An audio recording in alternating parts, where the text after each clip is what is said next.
आंबो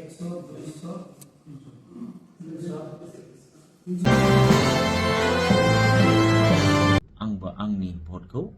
आंनि सासे हामजानाय बिजाथिनो होनानै फैबाय। दिनैनि गुबै टपिकआनो जाहैबाय जोंहा मोननै आरो बे मोननै भिडिअ क्लिपआनो जाहैबाय जोंहा मैयानि दिनाव 22 तारिख सेप्तेम्बर बे दिनावहाय बयबो रायजो राजाफ्रा साफ्रोम रायजो राजाफ्रा गावनि बेसेन गोसा भटखौ होदोंमोन नङा होनब्ला? दा थिग बेबायदिनो बयबो रायजो राजाफ्रा भट होखांनायनि उनाव जे लांफिननाय बेलट बाक्सुखौहाय जोंहा गरेस्वराव सेख'लायनाय जादों आरो बबे पार्टिनिया बे बेलट बाक्सुखौहाय सेख'दों आरो बबे पार्टिया सिखाव खामानि मावनो नागिरदों बेखौ जों दासिमबो रोखायै मोनथिनो मोनाखै रायजोफोर। फारसेथिं जोंहा बर' फिल्मनि एक्टर सुकबिर आदाया दिनै गोबां बाथ्रा बुंदों। मैयानि दिनाव भट होखांनायनि उनाव बिथाङा फंनैसो बा गोबां बाथ्रा बुंलांदों जों रायजो राजाफोरनि गेजेराव आरो पार्टिनि बागै गोबां बाथ्रा बुंलांदों। अब्ला रायजोफोर बिथांमोननि जे भिडिअ क्लिप गरेस्वराव जेबायदि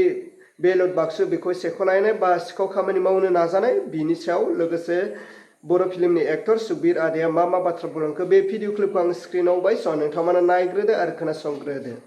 आंबो आंनि भटखौ आंनि सासे हामजानाय बिजाथिनो होनानै फैबाय। जाय भट मोनथायखौ जोंनो उदां भाबै गावनि हामजानाय केन्डिडेटनो होनाय मोनथायखौ जोङो मोननायलाय दिनै गावबागाव हामजानाय बिजाथिखौ मा मिजिं लानानै भट होखो, मा मिजिं लानानै नोंथांखौ सासे देरहासार बिजाथि खालामहरखो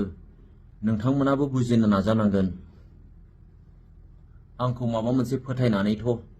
देरहाहरबाय। साफ्रोमबो देरहासार जानो हानाय बिजाथि, जाय बिजाथिफ्रा गोदान सोरखारखौ दासिगोन, नोंथांमोन साफ्रोमनिसिमबो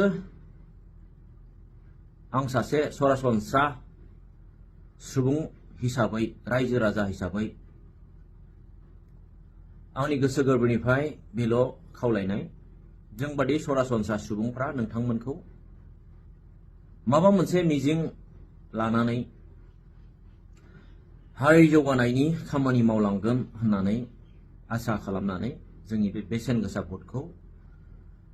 नोंथांमोननो होनानै नोंथांमोनखौ सासे देरहासार खालामहरनानै दिनै सोरखार दानो थांगासिनो दं। सोरखार दाखांनायनि उनाव जाहाथे जोंनि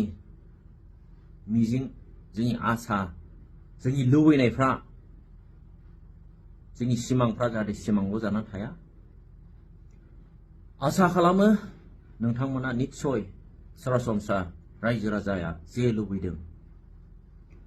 बे लुबैनायफोरखौ निस्सय जाफुंहोगोन। लुबैनाया बेफोरनोल', नोंथांमोना जेखि मावा मानो जाथि हारिया, जोंनि बड'लेण्ड ओनसोला जाहाथे जौगासारो, फारफ्रोमबो बिथिङाव जौगासारो, बेखौनो लुबैयो। नोंथांमोना मोनफ्रोमबो डिसिसन लानायनि सिगां, मोनफ्रोमबो आगान सुरनायनि सिगां जाहाथे सरासनस्रा सुबुंफोरा मा मिजिं लानानै नोंथांखौ सासे बिजाथि महरै थिखांनायनि उनाव देरहासार खालामनानै नोंथांखौ दैथायहरखो, बेखौ अरायबो गोसो गोरबोआव लानानै मोनफ्रोमबो डिसिसन लानायनि सिगां जाहाथे गोसोखांनानै खामानिफोरखौ मावलाङो, बेखौनो आसा खालामो। जों सरासनस्रा सुबुङाथ' मा, बोथिसे ओंखामखौ जोङो खस्थ' खालामनानैब्ला जागोन। नाथाय जोंनि लुबैनाया बेनोल', जाहाथे नोंथांमोननि मोनफ्रोमबो डिसिसना, मोनफ्रोमबो आगान सुरनाया हारिनि खैफोद दालाबोथों। जोंबायदि सरासनस्रा सुबुंफोरा दुखु जारलायाव दा गोग्लैनांथों। नोंथांनि मोनसे भुल डिसिसननि थाखायनो जों साधारन बर' रायजोआ मेगनाव मोदै, बिखायाव दाहा हांमा दासुरनांथों, बेखौनो हास्थायो। आं सानो जिखि सोरखारानो फैया मानो टटेलि कारापसन फ्रि जागोन, बेखौथ' आं सानखायानो। बुजिगौ जोंबो जे नोंथांमोना ओरैनो सासे बिजाथि जानानै गरसेबो थाखा गारालासे, गावनि पकेटनिफ्राय गारालासे देरहाया। एफाराब गोरलै बाथ्रा नङा बियो। मानोना सिस्टेमानो बेनो जाबायब्ला, थाखा फैसाजोंसो सोरबाया बायजायोब्ला माथो खालामनो नाथाय बे नङा जे नोंथाङा बे थाखाखौ मेकआप खालामफिननो थाखाय रायजो राजानि सम्पति रायजो राजानि धोन रायजो राजानि जौगानायनि खामानि मावनो हरनाय फान्डफोरनि फैसाखौ लुथिजोबना लानो बेबायदि जाहाथे साना नांगौनि बारा जाहाथे नोंथाङा लुथिया पार्टी मेन्टेनेन्स खालामनो थाखाय एसे एनै बेखौ जोंबो कनसिडार होगोन रायजो राजाफ्राबो नाथाय नांगौनि बारा लुथियोब्ला निश्चय नोंथांखौथ' नेक्स्ट 5 बोसोरावनो बोख्लायखागोन जानो हागौ नोंथाङा बे 5 बोसोराव नांगौनि बारा कारापसन खालामनानै थैजासिम जालांनोबो हानो हागौ नोंथांनि इयुन जेनेरेसनाबो सोलायलांनो हानाय केपासिटिया जानोबो हागौ नाथाय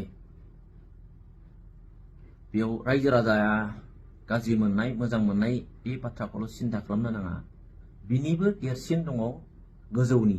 जाय गोजौनिया नोंथांखौ सोरजिनायजों लोगोसे थैनायखौबो हरफाखानाय जेब्ला माब्ला मा जागोन मानसिनि जिउ दानो दं दानो गैया दा थैखांनायनि उनाव जाय सोरजिगिरिया हिसाब लागोन बै हिसाब लाग्राया नोंथाङा बेसेबां खामायखो बेसेबां सम्पति सोरजिनो हाखो आरजिनो हाखो बेखौ हिसाब लानाय नङा हिसाब लागोन नोंथाङा गोथाङै थानाय समाव मा मोजां मावखो बेसेबां गाज्रि मावखो बेसेबां पुण्यनि खामानि मावदों बेसो हिसाब लागोन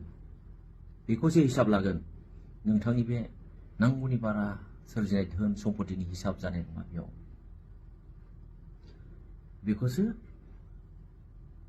गि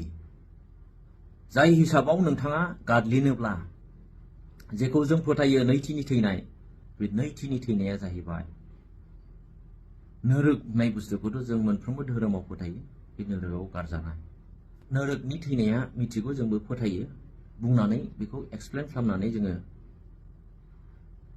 बुजायनो रोङा नाथाय जोबोद गिथावनाखौ मिथियो नाथाय नोङो पुण्य खामानि मावनानै इसोरनि हामजानाय बायदि खामानि मावोब्ला जाय नैथिनि थैनाय बेयाव उथ्रिसारगोन आरो जेखौनो इन्टारनेल लाइफ जोबनो गैयै गोथांखौ मोनगोन अराय समनि थाखाय दा बेनिखायनो खावलायो निस्सय नोंथांमोना साधारन सुबुंफ्रा नोंथांमोननि गोदै गोदै रावखौ फोथायनानै गाव गावनि बेसेन गोसा भटखौ होनानै जेरैबायदि देरहासार खालामहरबाय जाहाथे अराय सम जातिनि हारिनि जौगानाय खामानिखौ मावगोन होनना आसा थियो मिजिं थियो बेनोसै गोजोन्थों जय बर'लेण्डनि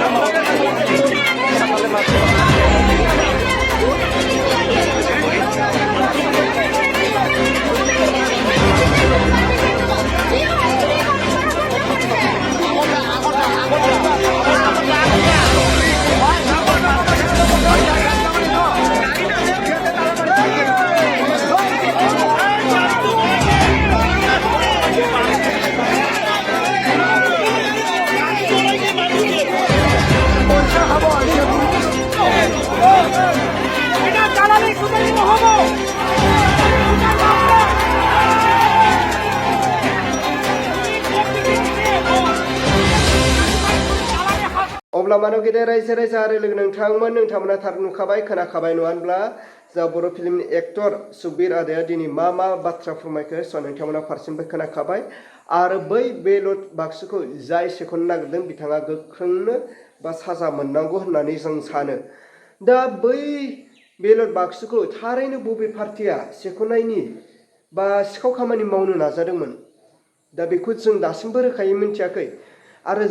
जेखौनो मोनगोन स' बिथांमोनखौ आयेननि राहा लागोन होननानै जों बयबो रायजो राजाफ्रा मिजिंथियो स' रायजोफोर दिनैनि भिडिअखौ आङो बेखिनियावनो फोजोबबाय भिडिअखौ मोजां मोनदोंब्ला लाइक लोगोसे चेनेलखौ मोजां मोनदोंब्ला साबस्क्राइब